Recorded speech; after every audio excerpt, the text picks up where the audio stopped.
મિત્રો તમારું સ્વાગત છે। હું છું મહેશ સામરિયા, તમારું સ્વાગત કરું છું આપણા ચેનલ પર। મિત્રો આજે આપણે ધોરણ 9 માટે એક એવો ચેપ્ટર શરૂઆત કરી રહ્યા છે જે છે તમારું ફિઝિક્સની એન્ટ્રી।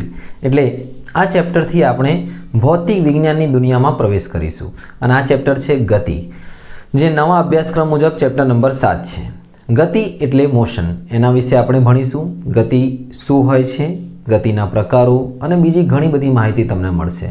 મિત્રો જો સાયન્સથી તમને જરા પણ લગાવ હોય ને તો તમને આમાં બહુ મજા આવવાની છે કે ગતિમાં જ આપણે ઘણી બધી જે વસ્તુઓ છે ફિઝિક્સની એ ગતિ સાથે જોડાયેલી છે। અને આગળ બીજું તમારે સાયન્સમાં જવું હોય ભવિષ્યમાં કોઈ બી સાયન્સના ફિલ્ડમાં તો આ ચેપ્ટરો તમને સમજવા બહુ જરૂરી છે। તો આપણે એકદમ સરળ ભાષામાં અને એક મજાની સાથે આને ભણાવીશું। તો લેટ્સ સ્ટાર્ટ ગતિ। તો ગતિની જ્યારે બી વાત આવે ને મિત્રો તો સૌથી પહેલા પ્રશ્ન થાય છે કે પદાર્થ ગતિમાં છે તેમ ક્યારે કહેવાય। એટલે કોઈ બી પદાર્થ છે એ ગતિ એટલે મોશનમાં છે કેમ ક્યારે કહેવાય। ધારો કે અત્યારે તમે ગતિમાં છો કે નહીં, ધારો કે કોઈ બી વસ્તુ ગતિમાં હોય તો એ ક્યારે કહેવાય। તો તમે કહેશો સાહેબ જ્યારે એ ગતિમાં હોય એટલે ચાલતી હોય, ફરતી હોય, બરાબર ને, દોડતી હોય। ધારો કે પંખો ફરતો હોય તો ગતિમાં છે, ઓકે। ધારો કે કોઈ વાહન ગતિમાં છે, નદીનું પાણી ગતિમાં છે તો આ ગતિમાં કહેવાય છે।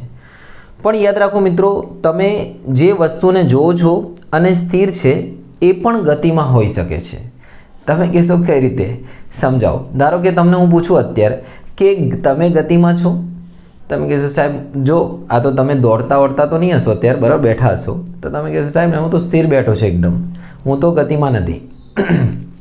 હવે આપણે હું તમને કહું કે તમે અત્યારે ગતિમાં છો, તમે નહીં, તમારી પાછળની જે દિવાલ છે એ બી ગતિમાં છે, તમારું ઘર બી ગતિમાં છે, હું બી ગતિમાં છું, આ અહીંયા જે બધી વસ્તુઓ જે છે બધી ગતિમાં છે, કારણ કે પૃથ્વી પોતાની ધરી પર ફરી રહી છે અને પૃથ્વી ગતિમાં છે।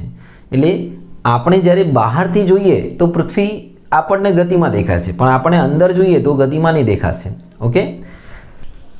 તો મિત્રો ગતિની જ્યારે બી વાત આવે તો પહેલો દિમાગમાં તમારે આવવું જોઈએ કે ગતિ એક સાપેક્ષ ખ્યાલ છે। હવે તમને પૂછે કે સાપેક્ષ ખ્યાલ એટલે શું।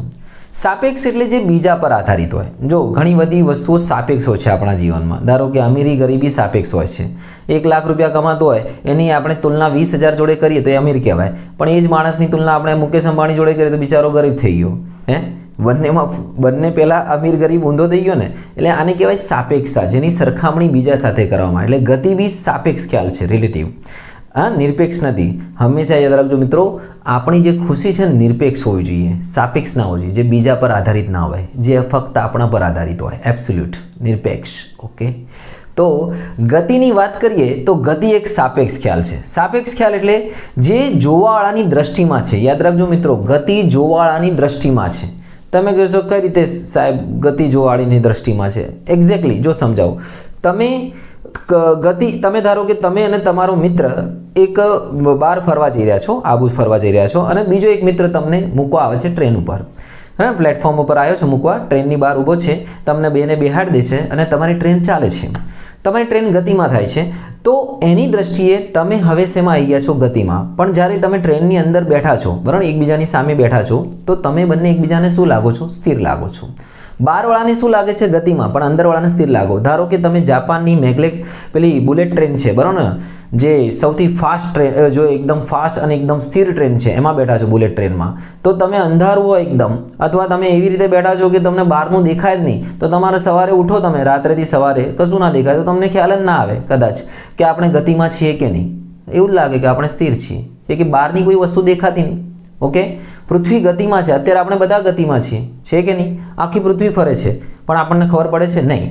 કેમ ખબર નહીં પડતી, કે આપણી સાથે બધી વસ્તુઓ ફરી રહી છે, પૃથ્વી સાથે તમે જો આપણે બધા ફરી રહ્યા છે, એટલે આપણને કાં લાગતું જ નહીં, એક મોટો સમજી લો કે મોટા ચકડોળમાં આપણે બધા ફરી રહ્યા છે તો આપણને લાગતું જ નહીં કે આપણે ફરી રહ્યા છે, પણ તમે ધારે આકાશ તરફ જુઓ તો પૃથ્વી ફરી રહી એની નિશાની છે કે સૂરજ આમથી પૂર્વ દિશામાંથી પશ્ચિમ દિશામાં આવે છે કે નહીં આવતું, તો સૂરજ નહીં ફરતો, પૃથ્વી ફરે છે, જેના લીધે આપણે એ સૂર્ય આ બાજુ આવે છે।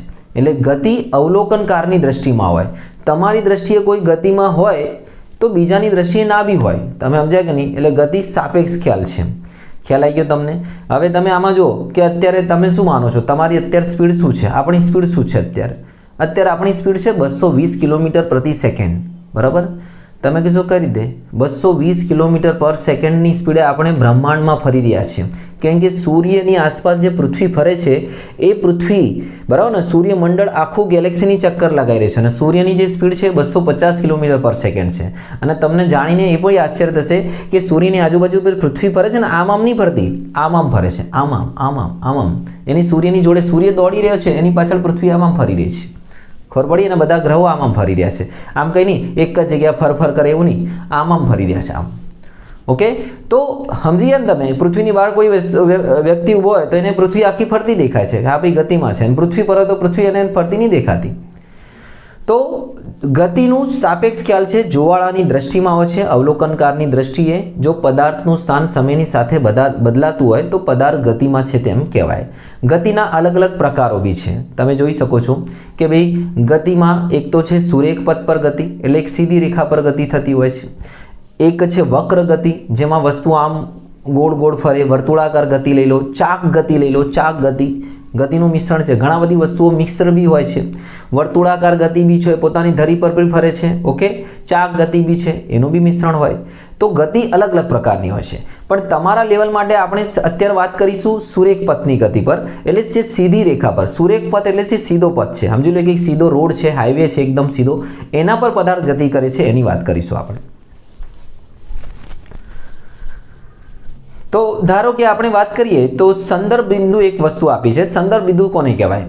તો સંદર્ભ બિંદુ એટલે એક એવું બિંદુ જેની આપણે જેને લીધે આપણે ત્યાંથી માપ લીધા છે બધા. ધારો કે તમને કહું કે તમારું ઘર, ભાઈ મારું ઘર રેલવે સ્ટેશનથી 10 કિલોમીટર દૂર છે અને મારું ઘર મારા શાળાથી 4 કિલોમીટર દૂર છે.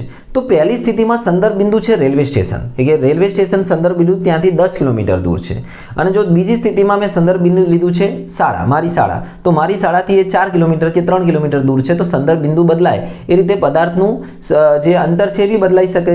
સંદર્ભ બિંદુ એટલે શું? કે જેનાથી આપણે એને ગણતરીની શરૂઆત કરીએ છીએ, જ્યાંથી. ઓકે, ખ્યાલ આવી ગયો તમને? તો ચેપ્ટરની અંદર બીજો એક મહત્વનો ટોપિક આવશે, અંતર અને સ્થાનાંતર. બરાબર? અંતર એટલે પદાર્થે કાપેલા ગતિપથની કુલ લંબાઈને શું કહે છે? અંતર કહે છે. એટલે પદાર્થ જેટલી જગ્યા ફરીને આવ્યો છે એ બધું આપણે ગણતરી લેવાનું છે, એને કહેવાય અંતર. બરાબર? અંતર એટલે જેને કહેવાય ડિસ્ટન્સ, બરાબર ને? અને સ્થાનાંતર એટલે પદાર્થનું જે ચોક્કસ દિશામાં સ્થાનમાં થતો ફેરફાર, બરાબર, એને કહેવાય સ્થાનાંતર. અહીંયા સ્થાનાંતરમાં પદાર્થ ક્યાં ક્યાં ફરીને આવ્યો છે એ નથી જોવાનું, પદાર્થનું પહેલું સ્થાન જોવાનું અને છેલ્લું સ્થાન જોવાનું. તમે સમજણ પડી કે નહીં? ધારો કે તમે સવારે રિક્ષા નહીં, ચાલો ગાડી લઈને ગયા, રિક્ષા લઈને નહીં, ગાડી લઈને તમે ગયા છો, બાઇક લઈને કે ગમે તે વસ્તુ લઈને, એ લઈને તમે આખા અમદાવાદમાં કાંકરિયા વાંકરિયા બધું ફરીને આવી ગયા, બધું, બરાબર ને? અમદાવાદ, બરાબર ને? અને બધું ફરીને આખું રિવરફ્રન્ટ, અટલ બ્રિજ બધું ફરીને આવ્યા અને સાંજે તમે ઘરે આવ્યા, બરાબર ને? તો તમારું સ્થાનાંતર કેટલું ખબર છે? 0. કારણ કે તમે જ્યાં છો ત્યાં જ છેલ્લું, પહેલું સ્થાન અને છેલ્લું સ્થાન તમારું ત્યાંનું ત્યાં છે, એટલે સ્થાનાંતર શું થશે? 0. જ્યારે બી સ્થાનાંતરમાં કેવું હોય છે તો સમજાવું તમને. ધારો કે અહીંયાથી આ જે સામેનું જે ભાગ છે ત્યાં 5 ફૂટનું અંતર છે. હું અહીંયાથી ચાલું છું તો અહીંયા પહોંચું છું, બરાબર ને? હવે મેં અંતર હું અહીંયાથી સ્ટાર્ટ કર્યું ને અહીંયા પહોંચ્યો તો હું 5 ફૂટ ચાલ્યો, બરાબર ને? તો અત્યારે અંતર અને સ્થાનાંતર કેવું છે? અંતર અને સ્થાનાંતર છે બંને, પહેલું સ્થાન છે એટલે 5 ફૂટ જ છે. અંતર બી 5, સ્થાનાંતર બી 5. હવે પાછું ચાલીને મારું સ્થાને આવી જાઉં છું. તો હવે અંતર થઈ ગયું છે ભાઈ, અંતર થઈ ગયું 5 જવાના અને 5 આવવાના 10, અને સ્થાનાંતર શું થઈ ગયું છે? 0. તમે કહેશો સ્થાનાંતર 0 કેમ? કે હું પેલા એને સ્થાને આવી ગયું. ચલો હજી પણ હું ચાલુ રાખું છું ચાલવાનું, અને ચાલવાનું ચાલુ રાખું તો અહીંયા પાછો આવું છું, આ બાજુ પાછા આ સ્થાને. તો હવે મારું અંતર કેટલું થઈ ગયું છે? 5, 10 અને બીજું 15, કન્ટિન્યુઅસ 15 થઈ ગયું છે, બરાબર ને? અને સ્થાનાંતર કેટલું છે? સ્થાનાંતર થશે 5.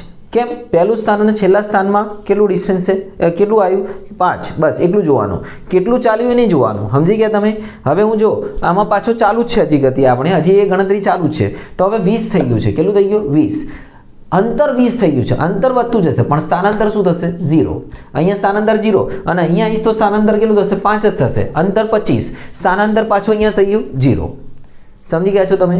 એટલે અંતરમાં ઓલવેઝ જોવાનું કે વસ્તુ જે જ્યાં ગતિપથની કુલ લંબાઈને અંતર કહે છે, અને સ્થાનાંતરમાં પદાર્થ પહેલું સ્થાન અને છેલ્લું સ્થાન જોવાનું. ધારો કે એક ગોળ રસ્તો છે, બરાબર, એક મેદાન છે, એને તમે ચક્કર મારીને પહેલા છેડાથી જ્યાંથી દોડવાનું શરૂ કર્યું ત્યાંથી પાછા આવી જાઓ તમે, તો તમારું જે અંતર હશે એ વર્તુળના પરિઘ જેટલું હશે, પણ તમારું જે સ્થાનાંતર હશે એટલે તમારું ડિસ્પ્લેસમેન્ટ સ્થાનાંતર એ હશે 0. ઓકે, યાદ રાખજો, બહુ અગત્યનું છે. અને અંતર અને સ્થાનાંતર બંનેનું જે એકમ છે મીટર છે, બરાબર ને. યાદ રાખજો, અંતર અદિશ રાશિ છે અને સ્થાનાંતર સદિશ રાશિ છે.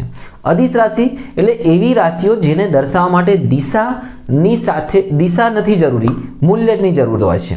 અને સદિશ રાશિ એટલે જેને દર્શાવવા માટે દિશા ઉપરાંત મૂલ્યની પણ જરૂર હોય છે. હું તમને સમજાવું. અદિશ રાશિ, ધારો કે હું તમને કહું સમય અદિશ છે, સમયમાં દિશાની કોઈ જરૂર નથી, તમે ગમે તે દિશામાં હોય. પછી તાપમાન અદિશ છે, બરાબર ને. અંતર અદિશ છે, જ્યારે સદિશમાં જેમાં દિશા જરૂરી છે, સ્થાનાંતર દિશ, બરાબર ને. વેગ સદિશ છે, પ્રવેગ સદિશ છે, વેગમાન સદિશ છે, જેમાં બી વેગ લાગે બધા સદિશ છે. જેમાં સદિશ એટલે જેમાં દિશા બી જોઈએ અને મૂલ્ય બી જોઈએ. હું તમને કહું કે ભાઈ મારા ઘર અહીંયાથી મારું ઘર 50 કિલોમીટર દૂર છે, તો તમે મારા ઘરે આવી શકશો નહીં. ધારો કે કોઈ બી જગ્યાએ, ધારો કે હું તમને કહું કે ભાઈ મારો કાંકરિયાથી મારું ઘર 10 કિલોમીટર દૂર છે, તો તમે મારા ઘરે આવી શકો નહીં, કે એમાં દિશા નથી બતાવી. તો દિશા બી બતાવવી પડશે. એટલે એવી રાશિઓમાં જેમાં દિશા જરૂરી હોય દર્શાવી એને કહેવાય સદિશ રાશિ. ઓકે, આ બહુ કામની વસ્તુ છે, ધ્યાન રાખજો. અને અંતર અને સ્થાનાંતર બંનેના એસઆઈ એકમ મીટર છે. ઓકે મિત્રો, તો આશા રાખી છું તમને આજે સ્ટાર્ટિંગનો આપણો જે ભાગ છે પસંદ આવ્યો છે. જો તમે ચેનલ પર નવા હો તો સબસ્ક્રાઇબ જરૂર કરશો અને લાઇક કરજો વિડીયોને, અને મને કોમેન્ટ બોક્સમાં જણાવજો કેવું લાગ્યું, બરાબર ને. હજી હું આના સારા જે ડિફિકલ્ટ વસ્તુઓ છે તમને ઇઝીલી સમજાવીશ, જે તમારો ચેપ્ટર એકદમ ક્લિયર કરાવશે. તો તૈયારી કરો, આગળ વધો. શુભમ.